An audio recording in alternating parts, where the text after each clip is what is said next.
Today we are going to deal with useful and harmful microbes part 3. This is Vaijayanti Bhaskar Patil from Turbe MPS welcoming you all. Okay. In our last class we have studied about the useful bacteria like lactobacilli, yeast. Okay, and we have seen its application. We have spoken about bioremediation where biological entities or microbes are used to find out the solution over the ecological problems. Now we are going to learn about the second application of useful microbes, and that is antibiotics. Now, what are antibiotics? Basically, antibiotics are carbon compounds which are obtained from certain kinds of microbes like bacteria or fungi, which prevents the growth of harmful microorganisms by destroying them. Okay, so antibiotics are carbon compounds obtained from some bacteria and fungi for destroying or preventing the growth of harmful microorganisms. See, this is how they destroy the microorganisms. When was this found out? So it was discovered in 20th century, and the discovery of antibiotic has brought a big revolution in the medical field, because discovery of antibiotics had led to find out solution on many diseases for which prevention was not possible. See, even now during the pandemic of coronavirus, the researchers all over the world are working out to find out the solution for the coronavirus, but they are yet not successful for finding out the proper solution for the treatment. Okay, so this journey began in 21st century. Mostly antibiotics are used to cure the bacterial or fungal infection, but some antibiotics also works on protozoas like amoeba and paramecium. Now, there are two types of antibiotics depending upon the arena of their work, means the spectrum of their work. First is the broad spectrum antibiotic. The word broad itself suggests that this antibiotic can kill wide range of the microorganisms or destroy many varieties of microorganisms. See, some antibiotics are useful against a wide variety of bacteria, hence they are called as broad spectrum antibiotics. Few examples of these broad spectrum antibiotics are ampicillin, amoxicillin, tetracycline. These are the names of the antibiotics. Now, when are they used? The broad spectrum antibiotics are used if the disease causing agent is not properly known. Okay, is not identified. The pathogen is not identified, but the symptoms of a particular disease are visible in the patient. Like the doctors carry out various tests like blood test, X-ray, CT scan, MRI and all. After all this process, if the pathogen is still not identified, in that cases, broad spectrum antibiotics are used. Okay. The second type of antibiotic is narrow spectrum antibiotic. As the word narrow suggests that it works on a specific type of microorganisms. So when are they used? When the disease causing agents are identified. Okay, when the disease causing agents are identified via blood test, MRI or CT scan, then these particular antibiotic which acts on that particular microorganism which destroys that particular microorganism, narrow spectrum antibiotics are used. So these narrow spectrum antibiotics are actually slightly mild antibiotics than the broad spectrum. Now, example of such narrow spectrum antibiotics are penicillin, gentamicin, and erythromycin. Which institute works on this? So, the study of various microorganisms, the antibiotics that can destroy this microorganism, and even which microorganism can be used for obtaining this active ingredient of the antibiotic is all studied by the researchers working in various institutes. In India, in Maharashtra especially, there is National Institute of Virology in Pune, which was established in year 1952. It carries out all the research related to disease like measles, jaundice, fever, lung diseases, and now even the sample of corona patients, like for testing corona, whatever sample is collected, the stab from the nose or from the throat, it is sent to the virology department or institute in Pune, where they carry out the study and sends the research result. They work under the support or under the guidance provided by the World Health Organization. So remember, in Maharashtra, we have the National Institute of Virology. Now, the detailed study of this microorganism had helped to discover the solution over majority of the problems in humans' life. And that magnificent research was the discovery of antibiotics. We have spoken about the broad spectrum and narrow spectrum antibiotics. Now, which organism is exactly used for this? So, majority of the antibiotics are obtained from the fungus known as penicillin. Okay, actually penicillium. Now, penicillin is an active chemical ingredient. It is a chemical substance that is secreted by this fungus penicillium, which is used to control various infection-causing bacteria like Staphylococcus, Clostridia, Streptococci, etc. Medicine containing penicillin are useful to treat certain bacterial infections of ear, nose, throat, and even skin, as well as diseases like pneumonia and scarlet fever. So these are the name of various diseases which can be cured with the help of these broad spectrum antibiotic that is known as penicillin, which is achieved or extracted from the fungus known penicillium. This is the image of penicillium. Now, you should always be cautious while taking any kind of antibiotics. Yes, they have the power to provide you the ability to cure your body from various diseases, but unnecessarily consuming antibiotics can also cause majority of the problems in our body. So, one should never take antibiotic without doctor's prescription. Remember, always take antibiotic with the prescription of doctor only. Now, why? Why you should do this?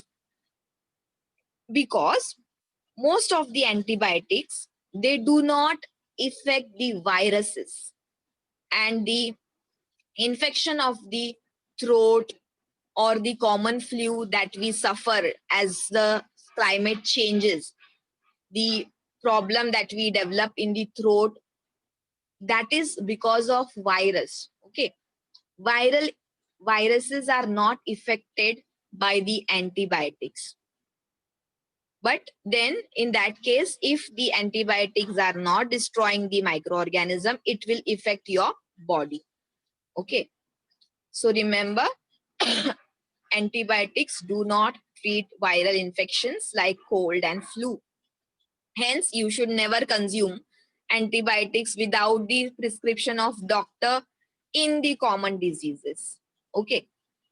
Even if you feel well before completing of prescribed course of antibiotic, you must continue and complete it. Now see, majorly doctor gives the prescription of antibiotic for particular period of days. It may be for 5 days, for 10 days, or for 15 days. Whatever the prescription is given by the doctor, the patient should follow that and consume the antibiotic for the entire course. Why is this done? Because if you do not consume antibiotics for the suggested period of time, it might not destroy all the microorganisms in your body. But as the number of microorganisms is getting reduced, your body starts feeling better. And then what we feel? Okay, now I am feeling better. I don't have fever. I don't have weakness. So now let me stop eating the medicines. But it is very wrong to do this, because even if single microorganism is left in your body and you stop using that antibiotic or taking the dose of antibiotic, this microorganism will start proliferating. As you have not completed the course suggested by the doctor, the virus or the bacteria that are present in your body will become strong. Now, again, if you go to doctor and doctor prescribes same dose of antibiotic, this time that dose will not work on your body, because the bacteria or the organism that is present in your body has become resistant to that disease. Now, what is meaning of resistant? That the antibiotic that you use to kill that microorganism cannot destroy the virus. As you can see in this, see, the antibiotic is doing its work, but there is no effect on the microorganism.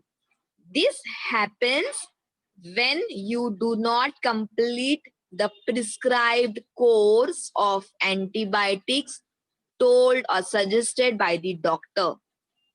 Remember, if the dose of antibiotic is not completed, even if single microorganism is left in your body and you stop the consumption of antibiotic before the said period, the virus or the bacteria or the microorganism will become resistant to the antibiotic. That is, the antibiotic will not be able to destroy this microorganism. Hence, it is very smart to complete the entire course of the antibiotic, even if you feel better after completing the half course. You should not stop the consumption of antibiotic. Last thing is, you should never become a doctor for anyone. See, when anyone is suffering from any kind of disease, let that person go and meet the doctor. What happens? Because we have felt better by consuming certain kind of medicines, people have habit of suggesting the same medicines to others. क्या जरूरत है doctor के पास जाने की? You can consume this and so medicine, you will feel better. But the said person will not complete the course, and might be the organism that has affected that person is other than what has affected you, so that may reverse the reaction, and the person might take more time to cure himself. So you should never suggest any course of antibiotic by yourself until and unless you are a doctor. Now, let us see who is behind these antibiotics. It was Sir Alexander Fleming. He was working in the microbiology department of St. Mary's Hospital. He used to culture the bacteria and fungi in the nutrient-rich Petri plates, nutrient media in the laboratory. One day, while he was carrying out his research, he has cultured the bacteria on the Petri plates.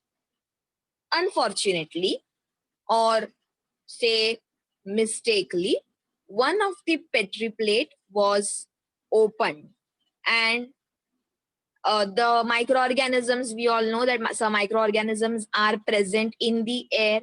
So what happened one day, few settlements of fungus was observed on the Petri plates. Okay, it was on 3rd September 1928. On this day, while observing Staphylococcus culture, Sir Alexander Fleming made an interesting observation in one Petri dish. See, this is the culture of the bacterial colonies that are growing on the agar. While observing or studying these Petri plates, in one of the Petri plate, he observed the development of fungal colonies. He saw that the fungal colonies have grown, and where the fungal colonies were developed, there were no bacterial colonies like this. So that area was clean and clear from any kind of bacteria. So he did further studied on this. He observed that bacteria were actually destroyed by this fungus. So he did detailed research over it, and he confirmed that this destruction of the bacterial colonies was due to the fungus that was growing in the Petri plate, and that fungus was the Penicillium fungus. This fungus, while growing on the nutrient media, it secretes some chemical substances. This chemical substances or this secretion did not allow the bacteria to grow or proliferate in that Petri plate.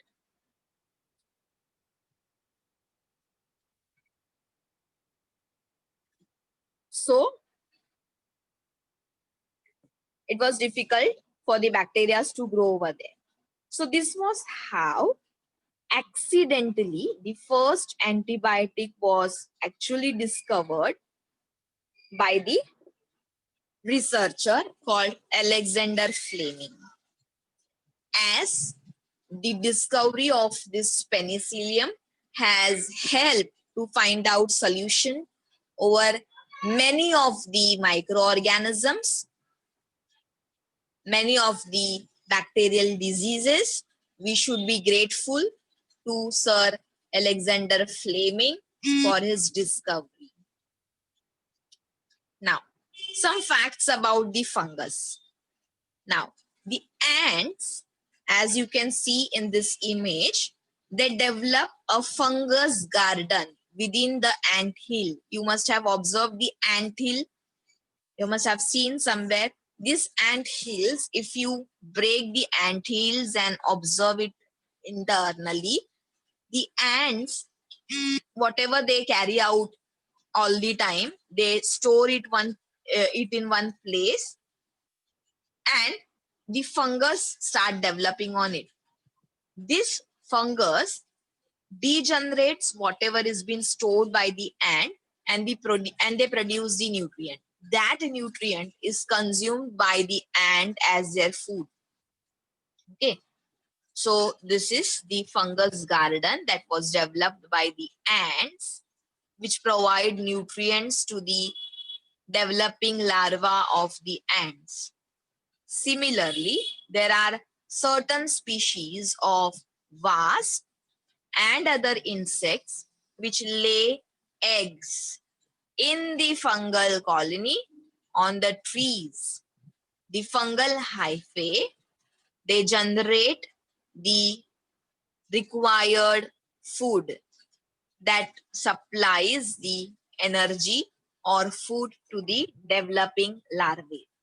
So this is how the useful microbes are helpful for humans as well as for the animals. Now we have completed the useful microbes. Let us start with the harmful microorganisms. In our first class itself, I have explained, even though some of the microorganisms are very helpful, but there are some microorganisms which are responsible for destruction, which are capable of causing different diseases in humans as well as in animals. They are known as harmful microorganisms. See friends, you must have noticed the leather articles, gunny jute bags during the rainy seasons. You must have seen such type of fungal growth or the white blackish powder growing on the leather bag or the cotton or even on the wooden items. This occurs usually in rainy season. Why does this happen? Because, as we have spoken, microorganisms or microscopic spores of fungi are present in the air. So whenever they get suitable environment for their growth, what is suitable environment? They require the material that can be destroyed or degenerated. They require certain amount of moisture in the air, particular temperature that helps them to reproduce and grow. When such favorable environment is available, the fungus that are present or the fungal spore that are present in the air starts growing on whatever source of nutrient is available. So that source of nutrient can be grains, it can be food item, it can be wood, it can be cotton or jute material, it can be leather. Any material on which they can grow, reproduce, and can have a particular temperature, ambient temperature required for growth of fungus, it will start growing. And hence, during rainy season, when there is lot of moisture in the air, we can see the growth of fungus on various items. Now, for how long afterwards can you use those articles? You must have noticed that once the fungus has grown deeply on such articles, what happens when the fungus are growing? They penetrate deep inside this material. While absorbing the nutrients, they releases certain kind of chemicals. These chemicals make the material of such things weak, and hence they cannot sustain for longer period of time. It becomes weak, it wears and it tears. It can be easily torn. Okay. Now, why do these articles not get spoiled during the summer or winter season? The reason behind that is the amount of moisture in the air. During summer season, due to high temperature, moisture of the air is very less. The surface of the objects get heated due to the high temperature, and hence certain kind of fungi, they cannot grow on such items, and hence it is seen only in the rainy season. You must have also observed, if the food items like pickles or whatever marinated things, murabba, are kept for longer period of time, if you do not use it for longer period of time and you open those jars, you can see such fungus growing on the upper surface of the pickles, jams, sauces, or even the murabba. What is that? That is actually the fungus. Is it safe to consume such food items on which you see this fungus growing? Definitely not. Why not? Because when this fungus or these bacteria are growing, as I said, they release a certain kind of chemicals which are known as mycotoxins. Now, what is myco? Myco means fungus, and the chemical that is released by fungus is known as mycotoxins. When these fungus grow, absorb the nutrient from whatever substances are available, they reproduce. Their body generate certain chemicals which are known as mycotoxins. These chemicals can be poisonous, and hence such damaged pickles or the marinated things are not safe for human consumption, because if you consume such things, it may make you fall ill. A person may suffer from food poisoning or the other issues may occur. Hence, you should always avoid eating such food items. Then, the next harmful organism is a bacteria that is known as Clostridium.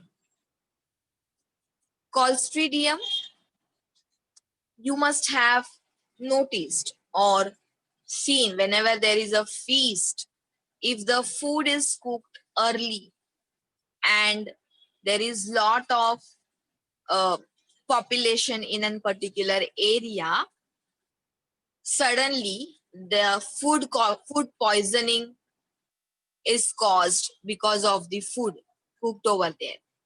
Why does this happen? This happens because of the bacteria known as Clostridium. This spoils the food. There are more than 100 different species of this bacteria.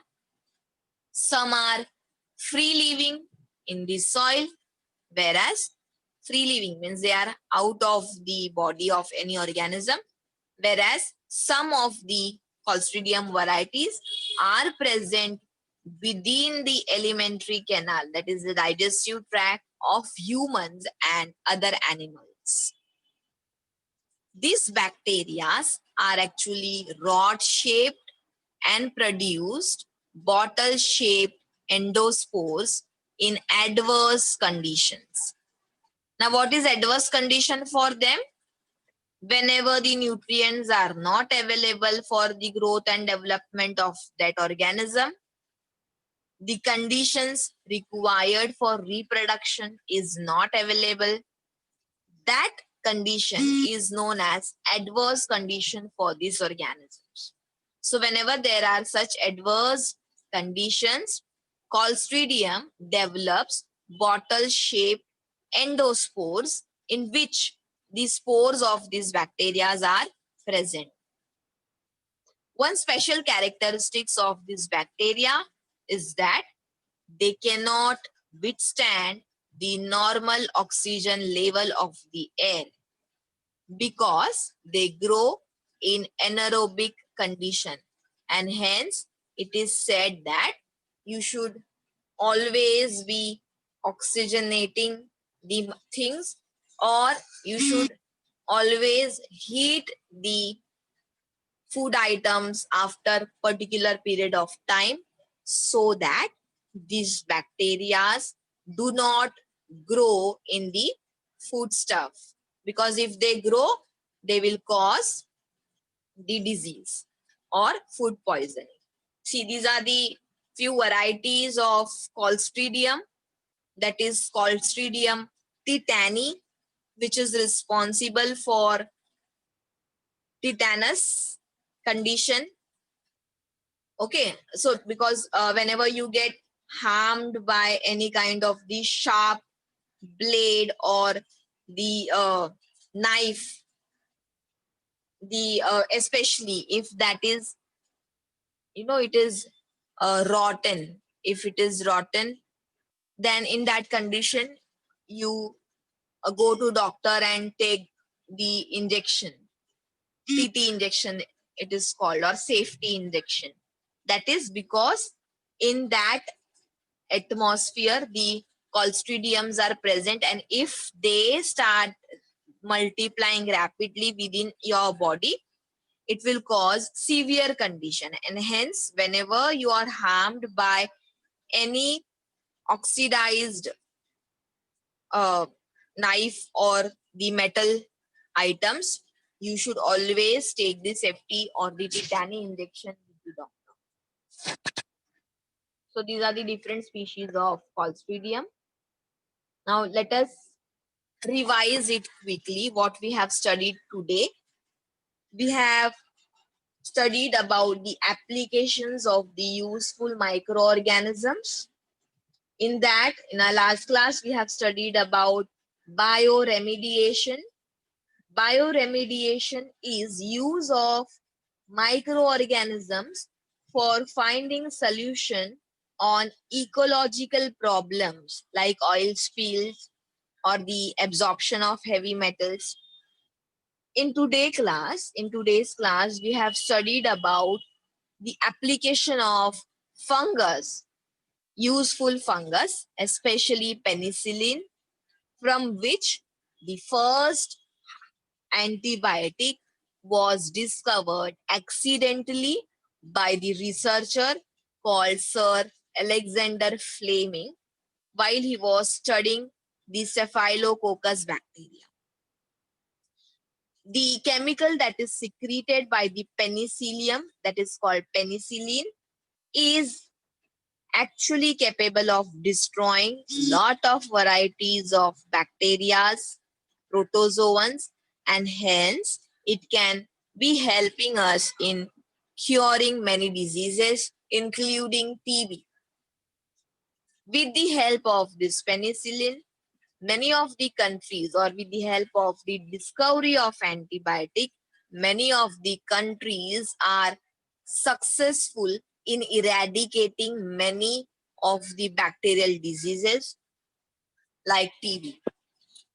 Then we have studied about the harmful microorganisms, in which again we have studied about the fungus that grows on the food items or on the leather, jute or cotton items during the rainy season, how it damages these things.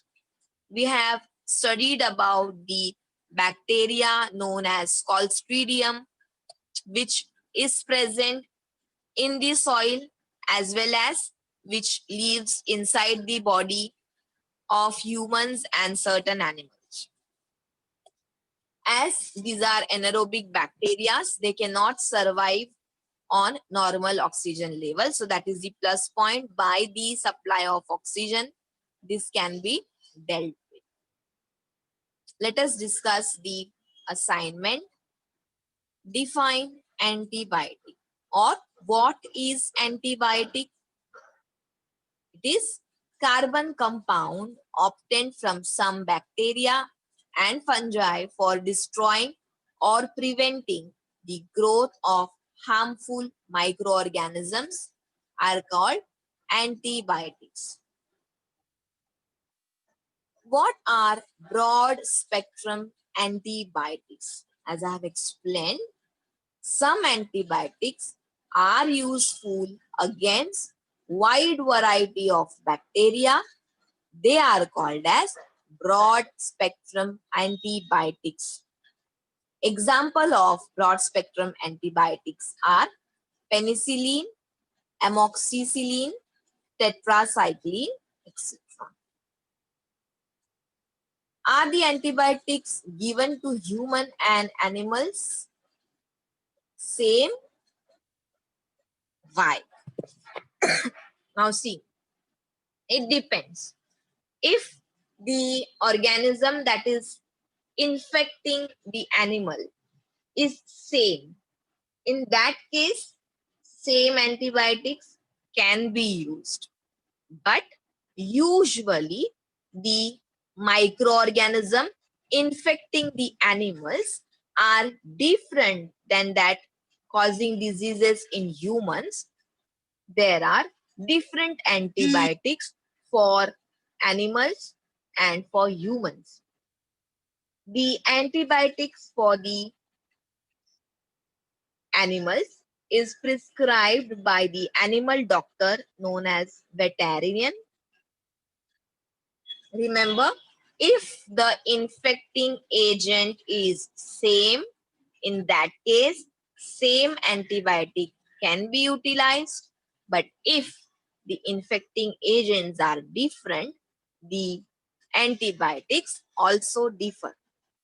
I want you all to take a screenshot of this so that you can write these answers in your book afterwards.